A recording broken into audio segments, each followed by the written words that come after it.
The myth is simple. Some debt is good, some debt is bad. This is the story they tell you. It is a story whispered by bankers, shouted by financial gurus, and accepted around family dinner tables. You hear it so often that it starts to feel like a law of nature, as certain as gravity. A mortgage is good debt, they say. It builds your future. A student loan is good debt, they chant. It is an investment in yourself. But credit card debt? That is the bad debt that will ruin your life. It all sounds so neat, so organized, and so comfortingly easy to understand. This simple rule promises a clear path. It gives you permission to sign on the dotted line for some loans while feeling shame about others. It paints a picture where certain financial choices are automatically smart and others are automatically foolish, with no middle ground. People cling to this belief because life is complicated. Managing money feels overwhelming. A simple rule like good debt versus bad debt acts like a shortcut. It saves you from the hard work of thinking deeply about your own unique situation. It feels like a safe harbor in a stormy sea of financial decisions. But this simple story is not just incomplete, it is dangerous. The truth is not that clean. The truth is messier, but it is also much more useful. It can make you feel secure when you are actually in great danger. It can convince you to take on a massive good loan that your budget cannot possibly handle, all while you pat yourself on the back for being so responsible. It ignores the most important details: the interest rate, the monthly payment, your income stability, and your life goals. The real story is not about labels. It is about understanding debt for what it truly is, a powerful and risky tool. Thinking about debt as either good or bad is like saying fire is either good or bad. Fire can cook your food and warm your home. That sounds good, but fire can also burn your house to the ground. That is definitely bad. The fire itself is neither good nor evil. What matters is how you use it, how well you control it, and whether you are prepared for it to get out of hand. Debt is the same. It is a financial tool that can either help you build something or burn your financial life down. Why do we fall for this simple story? Why does the idea of good debt versus bad debt have such a powerful grip on our minds? The answer is rooted in our human desire for simplicity. Life throws enough curveballs at us every single day. We are juggling jobs, family, health, and 1,000 other responsibilities. When it comes to our money, we crave clarity. We want a straightforward set of instructions that tells us exactly what to do. The good/bad debt rule offers exactly that. It is a mental shortcut that saves us from the hard work of deep financial analysis. It feels safe. It feels certain. The myth is also constantly reinforced by the world around us. Banks, mortgage companies spend billions of dollars to convince you that a home loan is not just a loan, it is the American dream. They sell you an identity, not just a financial product. Student loan providers do the same, framing their loans as the golden ticket to a better life. They use phrases like, invest in yourself, unlock your potential. These messages are powerful.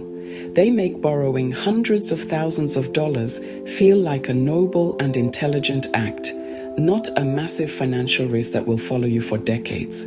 Our social circles and upbringing also cement this belief. You hear it from your parents, who tell you that buying a house is the best decision you will ever make. You hear it from your friends at a coffee shop, who casually refer to their student loans as good debt while complaining about their credit card bills. Thus, ideas become background noise, a shared understanding that is rarely questioned. It is easier to follow the herd than to stop and ask if the herd is heading toward a cliff. This groupthink makes the myth feel like common sense, even when it leads people into financial trouble. Finally, the good/bad debt myth helps us avoid difficult conversations and painful realities. It is much easier to talk about getting a mortgage for a dream house than it is to talk about the crushing weight of a monthly payment that leaves no room for savings or emergencies. It is more pleasant to discuss the prestige of a college degree than to calculate whether that degree will actually lead to an income that can support the loan payments. The simple rule hides the scary details. It allows us to focus on the potential upside of a loan while conveniently ignoring the very real and very dangerous downside. The only light in the room comes from a small lamp casting long shadows across the worn wooden surface. Anna sits alone, her head in her hands. In front of her lie two envelopes, both opened.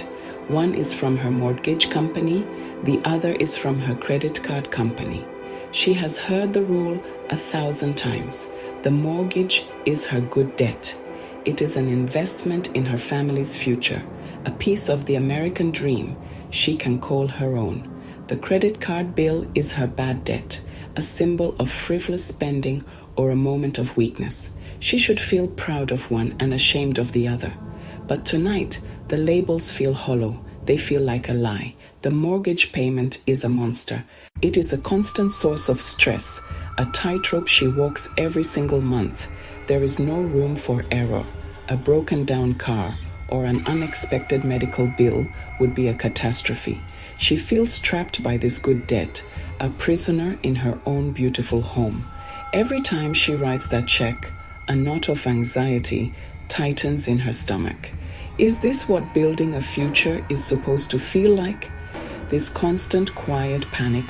In contrast, she looks at the credit card bill. She had to use it a few months ago when her son broke his arm, and the insurance did not cover everything. The bank had recently offered her a promotional 0% interest rate for the next year. The payment is small and manageable. Compared to the suffocating weight of her mortgage, this bad debt feels almost insignificant.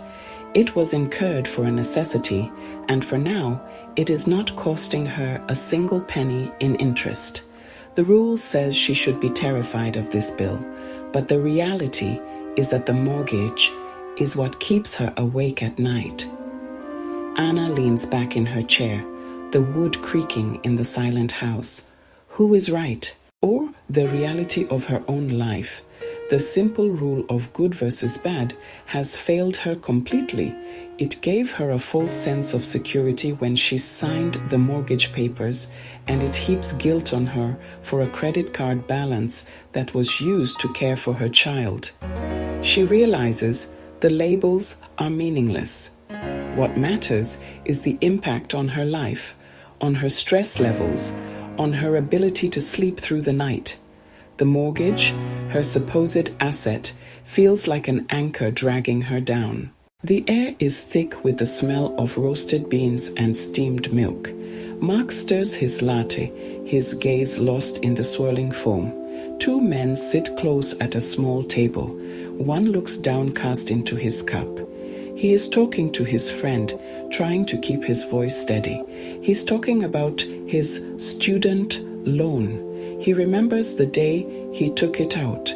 The financial aid officer had smiled warmly and called it good debt, an investment in his future. Everyone agreed. His parents were proud. He was proud. He was doing something smart, something responsible. He was building a foundation for a successful career. Now, years later, that foundation feels like it is made of sand. He got a degree from a small online college that promised big things. The job he landed pays just enough to cover rent and bills, with almost nothing left over. That good debt has become a heavy chain. Every month, a significant chunk of his meager paycheck vanishes. It goes to a degree that did not deliver on its promise. He has no savings. When his phone died last week, he couldn't afford a replacement. He is living on the edge, one unexpected expense away from disaster. His friend listens, nodding sympathetically. Mark continues, his voice barely a whisper. They call it good debt, he says, but it feels awful.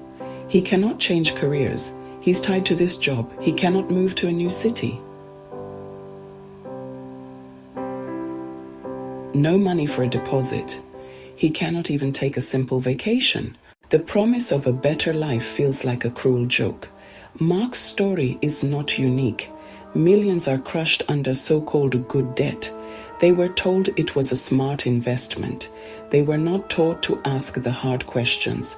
They were not encouraged to investigate real job prospects. They were not encouraged to calculate ROI for their specific degree and school. They were sold a simple, hopeful story.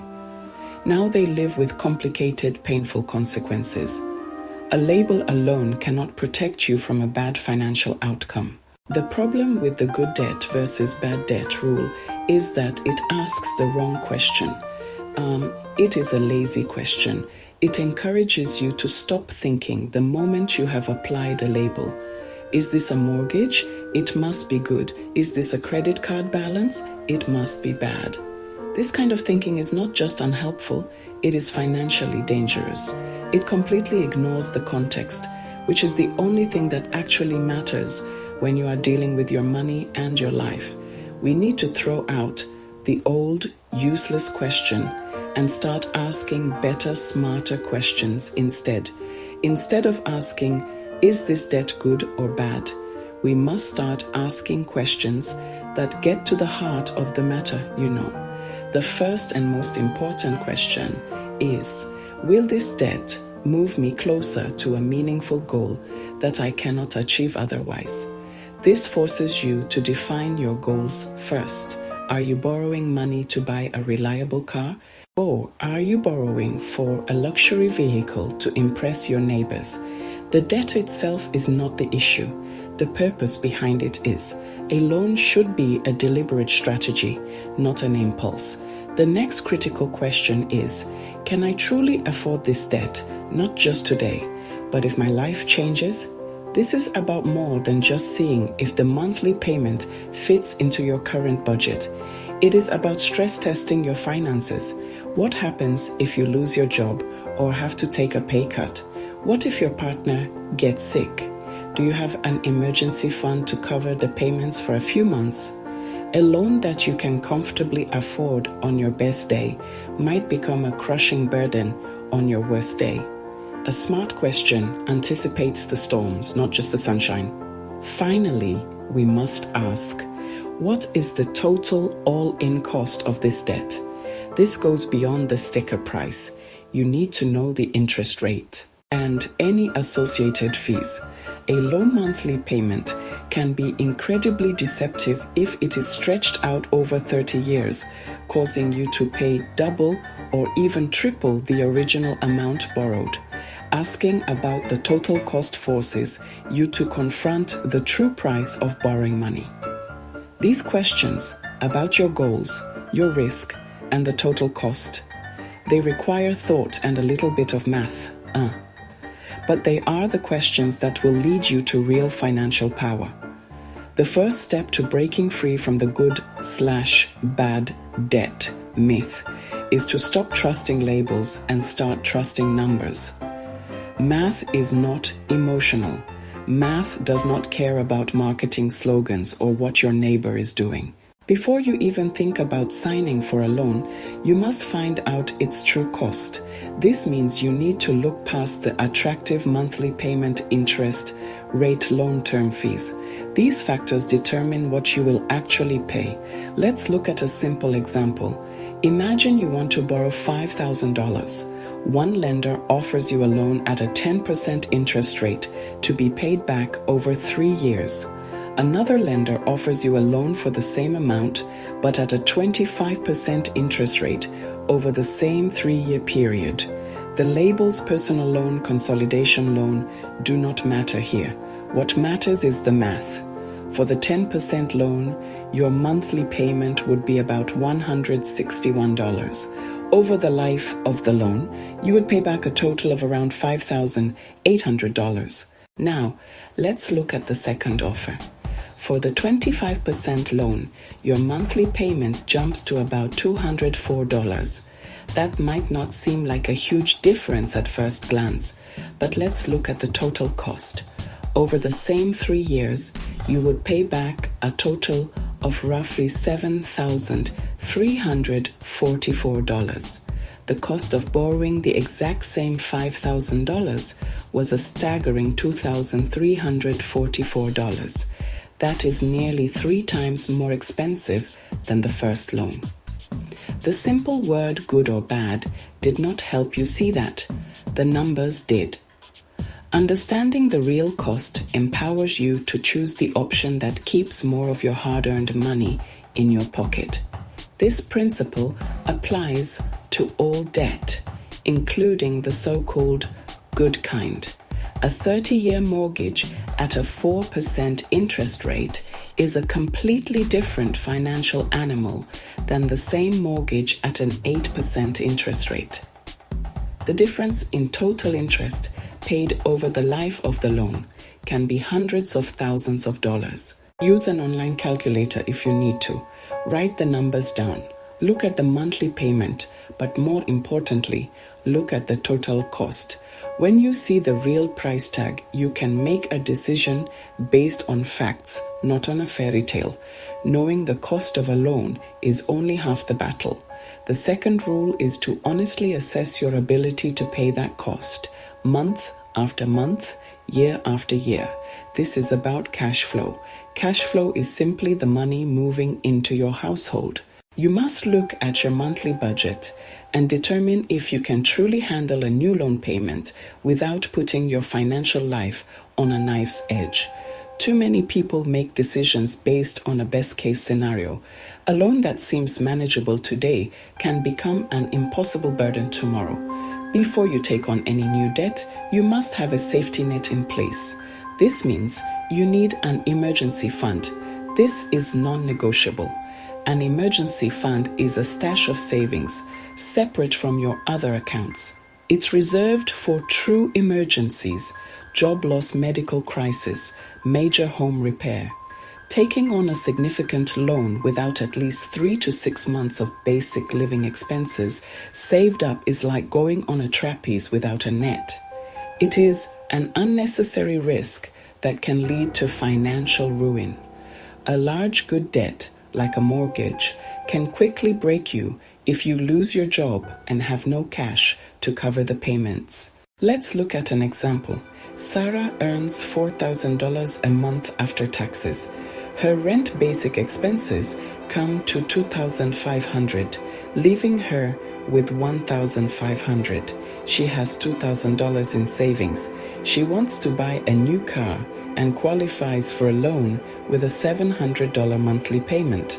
On paper, it looks like she can afford it. She has $1,500 extra each month, and the payment is only $700. But this is a dangerous way to think. If Sarah loses her job, her $2,000 in savings would not even cover 3 months of her car payment, let alone her rent or food. That car loan is incredibly risky for her right now, no matter how much she needs the car. She should focus on building her emergency fund first. She could save up and buy a less expensive used car with cash or take on a much smaller loan after she has saved more. The point is to check your cash flow and your emergency preparedness. A loan is only affordable if you can continue to pay it even when life goes wrong. A smaller loan that you can handle in a crisis is always better than a larger loan that you cannot. Your peace of mind is worth more than any fancy purchase. The third rule for evaluating debt requires you to think like an investor. You must ask, is this debt being used for something that has the potential to increase in value or generate more income? Image. Things that can grow in value. Things that lose value. The purpose of the debt is a critical piece of the puzzle. This is where the old myth of good versus bad debt had a tiny sliver of truth, but it did not go nearly far enough. It correctly identified that borrowing for an asset is generally better than borrowing for a consumable, but it failed to account for the risk and nuance involved. For example, a mortgage is often called good debt because a house can appreciate over time, You're borrowing to buy something that could be worth more later. Similarly, a business owner might borrow $10,000 to buy new machinery. If those machines let her produce and sell more, the business's income will increase. In theory, that new income covers the loan. The debt pays for itself. In ideal scenarios, the debt served a productive purpose. The housing market can crash, leaving you owing more than the house is worth. The business owner's sales might not grow, and she still owes that $10,000 loan. And what about other things? A brand new car loses a big chunk of value the second you drive it off the lot. It is a depreciating asset. A vacation brings joy and memories, but it doesn't increase your net worth or your income. Borrowing at high interest for things that quickly lose value is almost always a losing proposition. That doesn't mean never borrow for a car or never have fun. It means be brutally honest about the purpose of the debt. Understand what you get in return for the interest you will pay. Is this loan helping you build long-term wealth or financing a short-term want? If borrowing for something that won't hold value or make you money, be extra cautious and decide if the temporary benefit is worth the long-term financial drag. Now we arrive at the real truth. The idea of good debt versus bad debt is too small a story. It is a children's fable for a complex adult world. The real truth is this: debt is a tool. That is all it is. Like any powerful tool, hammer saw, it can build something wonderful, or it can cause terrible harm. A hammer in the hands of a skilled carpenter can frame a house. That same hammer in the hands of a toddler can smash a hole in the wall. You do not blame the hammer. Look at the user. Look at their skill. Look at their plan. Your financial future depends on you becoming that skilled carpenter. Understand the tool of debt. Respect its power, ability to pay, financial safety net, long-term plan. Two friends, Liam and Zoe, both take a $20,000 student loan. Myth says good debt for both. Their outcomes are wildly different. Liam studies a high-demand field like nursing. He gets a great job right after graduation. He easily manages a $250 monthly payment. Zoe studies a field with few job opportunities. Zoe faces low pay.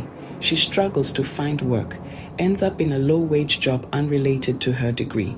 $250 is a crushing burden on her small income. She moves back in with her parents. She delays her life goals. For Zoe, the same loan was a disaster. What mattered? Return on investment, job market, resulting cash flow. Tool was the same. Plan was different. Outcome was different. Debt is not a label. Debt is a choice. It carries costs beyond money. Cost your time. Cost your peace of mind. Cost your freedom to make other choices. It can affect your relationships. Weigh all these costs, not just financial ones. The good news, you can learn this. You can learn the math. You can build a simple plan. You can protect your life and your goals. That is the real power.